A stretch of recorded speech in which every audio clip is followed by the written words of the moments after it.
जब दिया लगाओ और मंदिर में जब दीप प्रज्वलित करो, उस समय पर जब मंदिर में दीप लगाएं और मंदिर में जब दिया प्रज्वलित करें, अगर गोल बाती है तो वो तो दिए के बीच में ही होगी, फूल बाती है तो वो दिए के बीच में होगी।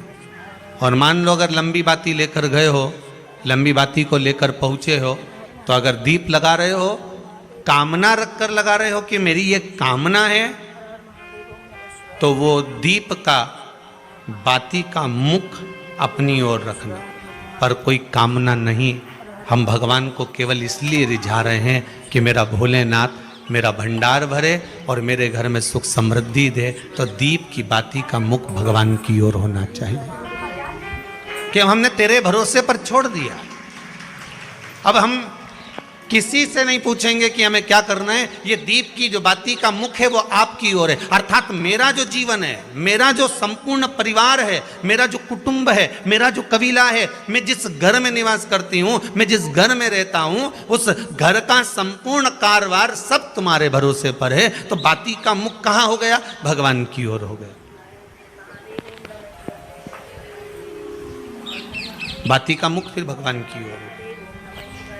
पर ज्यादातर लोग दिया जो लगाते हैं ना, वो अपनी ओर बाती करके ही लगाते हैं। मतलब इनकी कामना चलती ही रहती है 24 घंटे।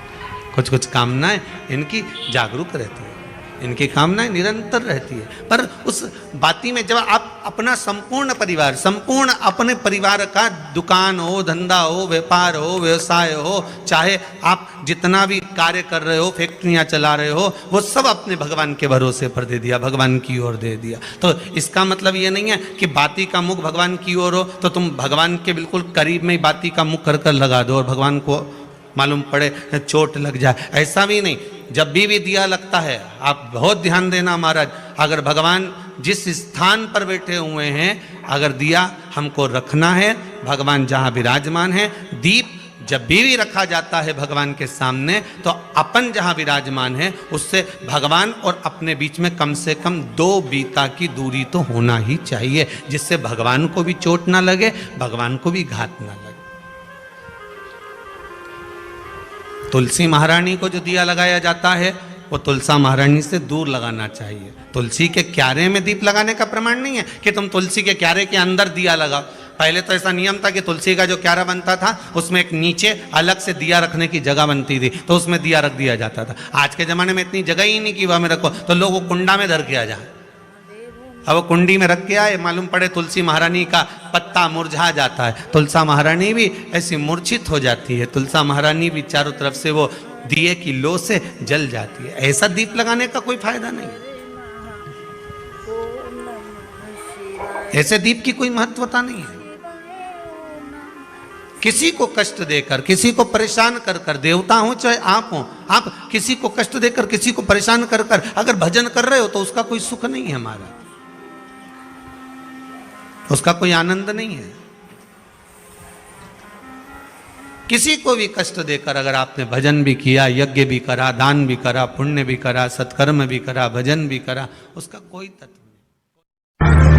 शाम को 4 बजे से लेकर 7 बजे के बीच में शंकर और पार्वती के भ्रमण का समय रहता है। मेरे देवाधिदेव महादेव और माता पार्वती के भ्रमण का समय, भगवान शंकर पार्वती घूमने को निकले। इसलिए हमारा सनातन धर्म कहता है शाम के समय पर माताओं को झाड़ू नहीं लगाना चाहिए, शाम के समय पर माताओं को चूड़ी बिछिया नहीं बदलना चाहिए, शाम के समय पर माताओं को मांग में सिंदूरा नहीं भरना चाहिए, शाम के समय पर माताओं को बाल नहीं बांधना चाहिए, शाम के समय पर माताओं को चौखट पर नहीं बैठना चाहिए। उसका कारण क्या है? क्योंकि पार्वती जी ने भगवान भोलेनाथ जी से कहा था कि तुम मुझे रोज शाम के समय प्रदोष काल में भ्रमण के लिए लेकर जाते हो, मेरे लिए आज्ञा क्या है? शंकर भगवान ने कहा सुनो पार्वती, मंदिर के अंदर नंदी रहता है, जाने वाला यात्री जब मंदिर में मेरा दर्शन करने आता है तो नंदी के कानों में कहकर जाता है कि शिव जी को मेरे यहाँ लेकर आना। मैं नंदी के अनुसार उनके घर जाता हूँ, मेरा काम है उनका कल्याण करना और तेरा काम है उनके घर की नारी को अखंड सौभाग्यवती का वर प्रदान करना, ये तेरा काम। तब पार्वती माता ने कहा अखंड सौभाग्यवती होने का वर मैं तो दे दूंगी, पर उस समय पर माताएं चूड़ी बदल रही होगी, हाथ से चूड़ी निकाल रही होगी तो मैं वर कैसे दे सकती हूँ, मांग भर रही होगी तो मैं वर कैसे दे सकती हूँ, उस समय पर चूड़ी बिछिया बदला जा रहा होगा तो मैं वर कैसे दे सकती हूँ, उस समय पर झाड़ू लग रही होगी तो मैं लक्ष्मी को वहां कैसे भेज सकती हूँ, आप बताओ। तो शंकर भगवान ने कहा प्रदोष का समय एक ऐसा समय होता है, शाम का समय ऐसा होता है जिस समय पर केवल शंकर और पार्वती की आराधना का समय होता है। हम तो कई लोगों से कहते हैं अगर आपके यहाँ संपदा नहीं आ रही है, बहुत मेहनत कर रहे हो, फल नहीं मिल रहा, कहीं नौकरी, कहीं सर्विस या कहीं व्यापार या व्यवसाय में कहीं तकलीफ आ रही है, हम सबसे कहते हैं शाम का समय पकड़ लो, शंकर जी के मंदिर में दिया लगाना प्रारंभ कर दो। शिव मंदिर में अगर दिया नहीं लगा रहे हो तो बेलपत्री के पेड़ के नीचे दिया लगा, बेलपत्री और शंकर जी के मंदिर में दिया नहीं लगा रहे तो शंकर जी के मंदिर के बाहर चौखट पर दिया लगा। इतना भी नहीं कर सकते तो अपने घर के बाहर अपने द्वार पर दिया लगा दो, पर शंकर जी के नाम का श्री शिवाय नमस्तुभ्यम बोलकर शंकर भगवान को याद कर कर अपनी कामना कर कर बाबा का स्मरण कर कर पंचाक्षर मंत्र नमः शिवाय, षडाक्षर मंत्र ओम नमः शिवाय, द्वादशाक्षर मंत्र ओम नमो भगवते वासुदेवाय, जो मंत्र तुमको याद है उसका स्मरण कर कर लक्ष्मी हो चाहे नारायण हो चाहे राम हो चाहे कृष्ण हो स्मरण कर कर शाम के समय बाहर दिया लगा दो, दरवाजे के पास लगा दो, वो सुनेगा जरूर, आएगा तो उसका वेलकम जरूर होगा और वो कुछ लेकर जरूर जाएगा। नियम तो बनाओ, उसकी चौखट पर जाकर कहना पड़ा।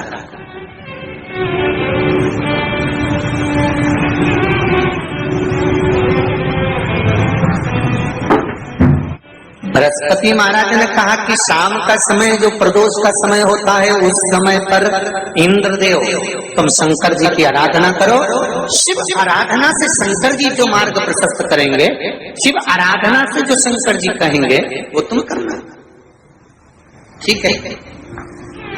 आराधना करी बाबा भोलेनाथ जी,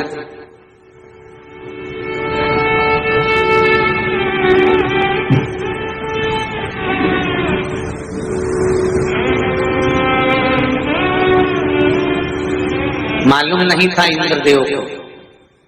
बृहस्पति महाराज ने प्रदोष की महत्वता समझाई तो प्रदोष का समय जानकर शंकर जी पर 7 बेलपत्र प्रदोष के दिन इंद्र ने समर्पित कर दी बिना सोचे।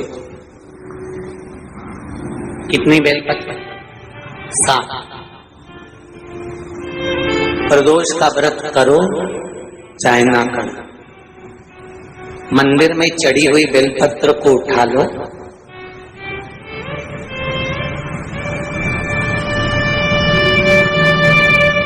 बेलपत्र का ब्रह्म कमल बना लो,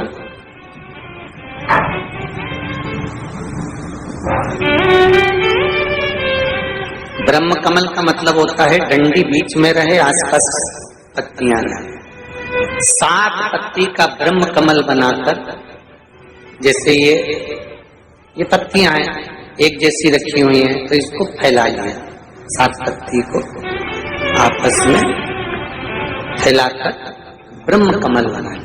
प्रदोष का व्रत करें ना करें, जरूरी नहीं है कि वृक्ष से ही पत्ती लेकर आओगे तो ही शंकर जी को चढ़ाओगे। शिव जी पे से चढ़ी हुई उठाकर धोकर ब्रह्म कमल बनाकर बाबा से विनय कर कर, हे प्रभु आज मैं इस काम के लिए जा रहा हूं, बाबा मेरा यह कार्य है, बोलकर श्री शिवाय नमस्तुभ्यम बोलकर शिवलिंग पर समर्पित कर दो। दिन भर के प्रदोष व्रत का फल बाबा एक बेलपत्री समर्पित करने पर ही प्रदान कर देता है। शिव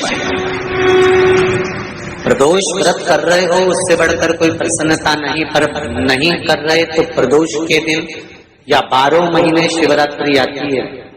आप सभी को स्नेह भरा नमस्कार। आशा करते हैं गुरुजी के द्वारा बताए गए उपाय आपको बेहद ही पसंद आए होंगे। कृपया वीडियो को लाइक, शेयर और चैनल को सब्सक्राइब करे बिना ना जाएं।